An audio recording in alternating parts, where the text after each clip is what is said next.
Welcome to News4Scotland on the Scotland Channel. Here are this week's Scottish news headlines. The UK government, which failed to lift a finger to save the Grangemouth oil refinery earlier this year, said it had explored every reasonable avenue to support the Mossmorran plastics plant, which is set to close, putting more than 400 jobs at risk. The Fife ethylene plant, owned by ExxonMobil, is one of Europe's largest and most modern ethylene plants. It will shut in February 2026, having operated for 40 years. First Minister John Swinney said the closure is a body blow to Scotland's economy. Workers were told that ExxonMobil had been in talks with the UK government, but they did not get what they needed to secure the future of the facility. Weeks after letting Grangemouth close, Starmer's UK government rushed to bail out one of England's 4 oil refineries and a steel plant. 180 ExxonMobil staff, 200 contractors, and around 50 other workers at Mossmorran will be affected by the closure. The UK government said it had explored every reasonable avenue to support the plant, but the closure was a commercial decision for the company to take. Deputy First Minister Kate Forbes said she was extremely disappointed, but that the levers for an industrial intervention lay with the UK government.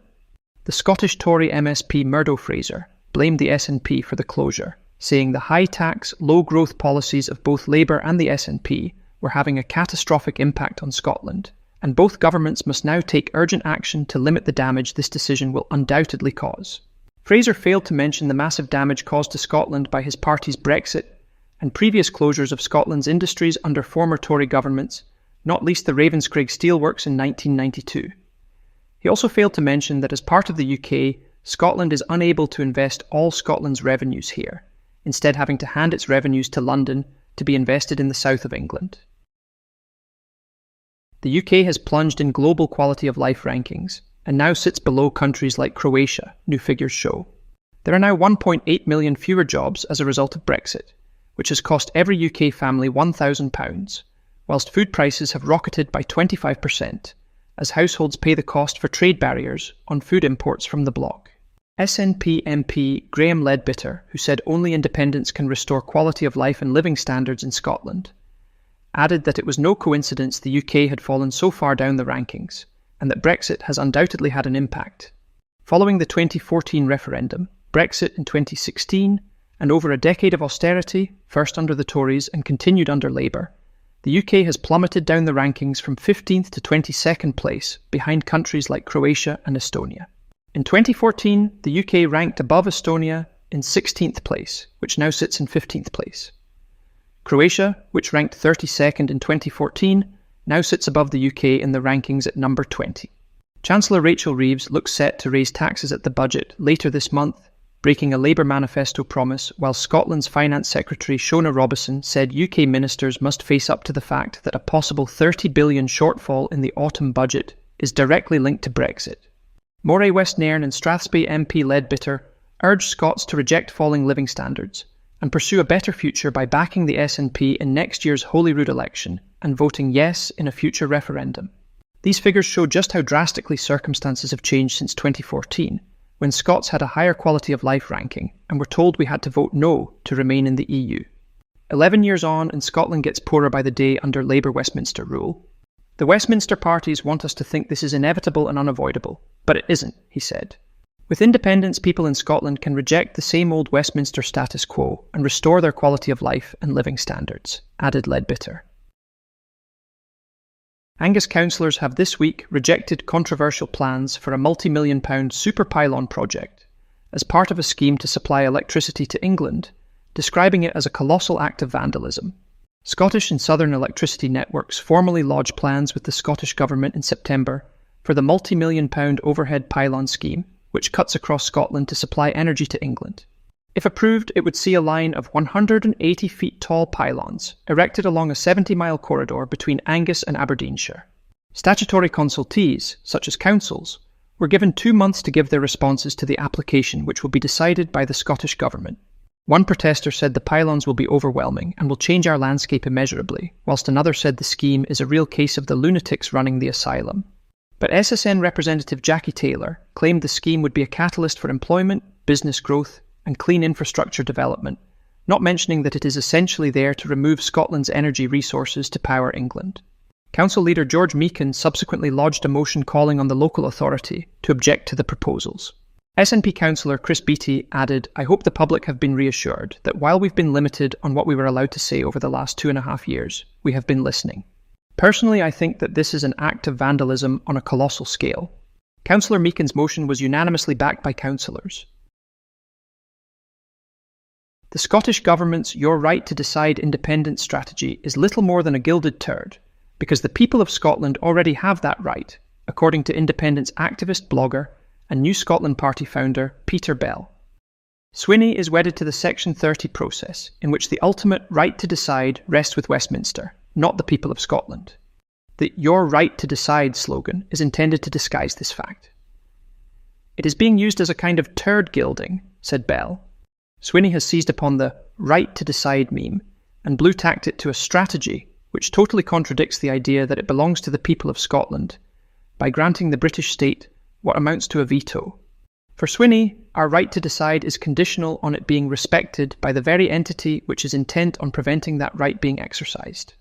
For the British state, the risk lies not in declining to respect the choices made by the people of Scotland, but in permitting those choices to be made.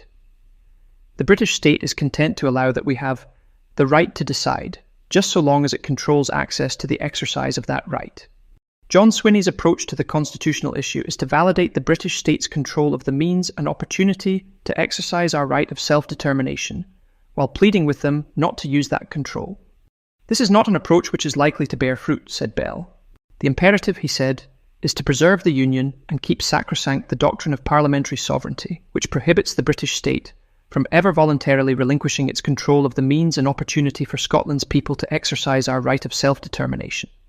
That control will have to be wrenched from the cold, dead hand of jealous Britannia." Clearly, John Swinney is not the man for that job, he concluded.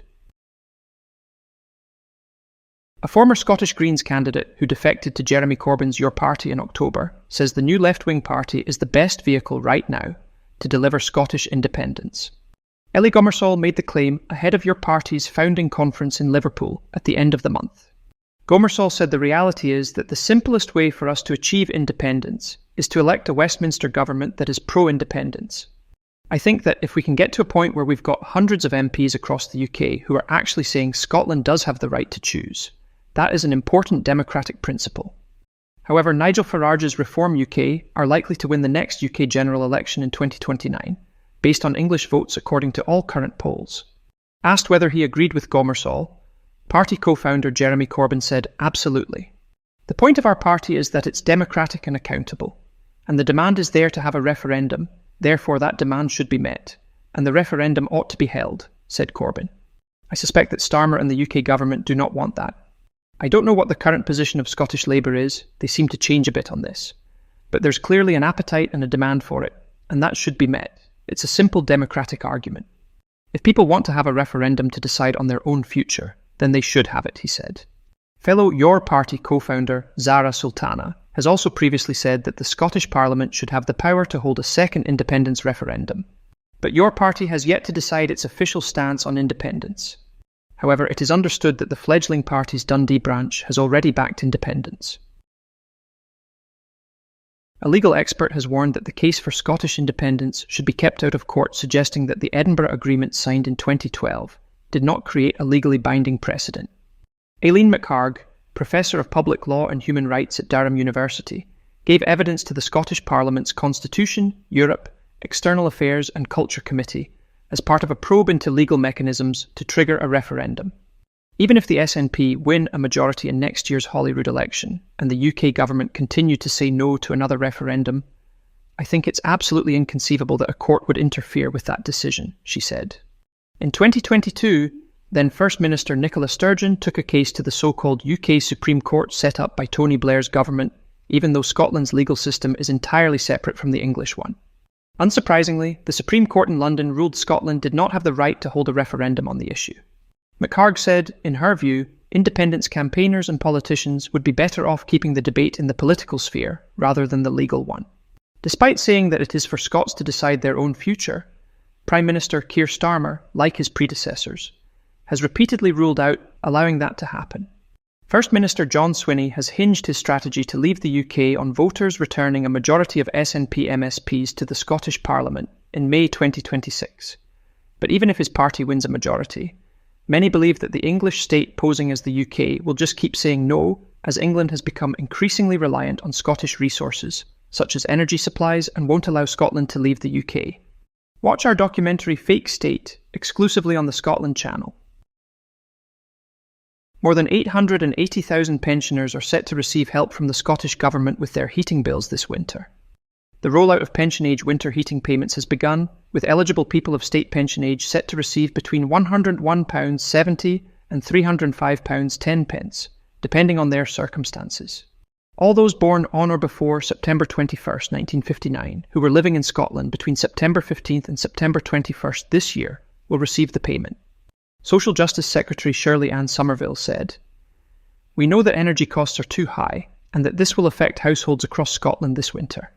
Pension age winter heating payments will provide vital support for thousands of older people to help heat their homes and manage costs throughout the colder months. People over the age of 66 don't need to do anything. In the vast majority of cases, the payment will be made automatically to help towards a warmer winter. The pension age winter heating payment replaces the winter fuel payment in Scotland and is delivered by Social Security Scotland." Reform UK has only two policies, immigration and net zero, the party's sole MSP has admitted. Graham Simpson, who defected to Nigel Farage's party from the Scottish Tories in August, told Holyrood magazine that he had been tasked with drafting the party's manifesto ahead of the 2026 Holyrood election. Polling has suggested that Reform could become the official opposition in Holyrood, with Scottish Labour coming in third place. One Survation poll, carried out for IPPR Scotland think tank, said Reform could win 22 MSPs. Scotland is at risk of becoming collateral damage in the rush to build AI data centres here, according to a campaign group. The warning follows a report by the Centre for Public Enterprise in the US, which says the boom around the development of AI data centres is at risk of collapse. The centres are needed to power large language AI models, such as ChatGPT, and Scotland is seen as one of the prime locations to build them because of the country's huge energy and water resources. But Kat Jones, director of the Action to Protect Rural Scotland Pressure Group, warned Scotland is accelerating headlong into becoming collateral damage in this AI bubble, as we see data centres queuing up to come to Scotland. If we allow this to happen, it will be at the expense of the cost of living, as data centres create negligible permanent jobs and use mind-boggling amounts of energy, driving up electricity prices, she said. There is currently a moratorium on new housing developments in several London boroughs because data centres there are using so much energy. We can only hope that this bubble collapses before the data centres that are planned in Scotland get built, Jones added. It is hard to understand why the Scottish Government is so keen to welcome data centres here when they use inconceivably large amounts of energy and water, are extremely noisy, drive up energy prices and operate on a skeleton staff. Scottish Greens MSP Ariane Burgess said that the growth of the digital economy, which has recently made AI computer chip manufacturer Nvidia the most valuable company in history, was piling pressure on the environment. Growth in AI over the past few years has been immense, and the sector has accounted for virtually all US economic growth in the first half of 2025. Apatura, which has plans for 10 AI data centres in Scotland, described concerns about both energy and water use as overblown. Scottish Labour must come clean as to what private healthcare firms are getting in return for donations to the Labour Party, said SNP MSP Claire Haughey. Haughey, who is also a registered NHS nurse, said, "We have seen utter chaos within the Labour Party with briefings and U-turns on a daily basis. At the centre of it all is English Health Secretary Wes Streeting, being touted as a successor to Keir Starmer, as Prime Minister with his premiership increasingly in jeopardy after disastrous polling which has seen Labour support plunging below the Tories, Greens and Lib Dems. The would-be next Prime Minister has serious questions to answer about what his donors are getting in return for hundreds of thousands of pounds of donations. Just how far open is he willing to leave the door to NHS privatisation?" In August, Jackie Baillie, the Scottish Labour deputy and health spokesperson, met with private healthcare firm New Medica to discuss providing eye care services for NHS Scotland. Are Jackie Baillie's plans for the NHS driven by patient care or lining the pockets of investors? Asked Haughey. The SNP will always believe in the founding principle of the NHS that patient care should be based on clinical need, not the ability to pay, she said. Can Wes Streeting and Jackie Baillie say the same? She said the SNP government is focused on improving our NHS with record numbers of appointments, waiting lists coming down and more GPs. The Scottish Government has also announced more funding for additional ambulance staff to prepare for the winter ahead. The UK Labour Government should be focused on reducing household bills, First Minister John Swinney said ahead of the UK budget on November 26th. He urged the Prime Minister to focus on easing financial pressures and investing in public services, saying it was unacceptable for the progress we are making in Scotland to be undermined by Labour chaos. The big test for this budget is whether or not it lowers family bills, and that includes energy bills, he said. It is no wonder Keir Starmer's ratings are so low, with his ministers and advisers fighting each other when they should be fighting to reduce household bills, said Swinney. Every day I speak to people who feel let down by Labour, a party that isn't even trying to keep its promises, he added, saying by contrast. Under the SNP, NHS waiting lists in Scotland are coming down, GP numbers are up, child poverty is falling, and the unemployment rate is significantly lower than elsewhere in the UK. Independence activist and direct democracy campaigner Henry Ferguson has died at the age of 82. Ferguson was co-convener of Respect Scottish Sovereignty, which has been urging the Scottish Government to ensure that the UN International Covenant on Civil and Political Rights is incorporated into Scots law. A petition to the Scottish Parliament, PE 2135, is currently under consideration. Born in 1943 in Uplaw in East Renfrewshire, Ferguson attended the Dollar Academy and afterwards trained as a chartered accountant in Glasgow. He moved to the Bahamas, where he became the chief financial officer of a Bahamian airline and met and married his Swiss wife. He lived in Switzerland for more than 50 years and rose to become a partner in KPMG Switzerland. But he never lost his love for his native Scotland. In 2023, he became active in the Scottish independence movement from his home in Switzerland, travelling frequently to Scotland. Over the past 2.5 years, he single-handedly educated people in the movement about the Swiss system of direct democracy, where the people, not the parliament or government, have the ultimate authority. A Scotland Channel documentary, How to Make Our Politicians Accountable Swiss Style on the Swiss System, featuring Henry Ferguson, was made in 2024. He developed the content for a website explaining direct democracy in a Scottish context, and was also the author of the public petition PE 2135, which collected nearly 7,500 signatures. The petition has helped Scots envision a future where they, not a distant Westminster government or its devolved cutout in Holyrood, control their destiny, said friend and co-convener of Respect Scottish Sovereignty, Leah Gunn Barrett. Sadly, the Scottish administration has failed to support the petition, denying the Scottish people their international human rights, she said. But we will fight on for Scotland and its people, as Henry would want us to do. Those who were fortunate enough to know Henry will greatly miss his kindness, brilliance, and gentle humour. Scotland has lost a true patriot. Henry is survived by 2 brothers, a daughter, a son, and 5 grandchildren. UK billionaires gain around £35 million a day, whilst nearly 31% of British children live in poverty. Says Tax Justice UK, a tax of just 2% on assets over £10 million would raise more than £20 billion for the economy each year.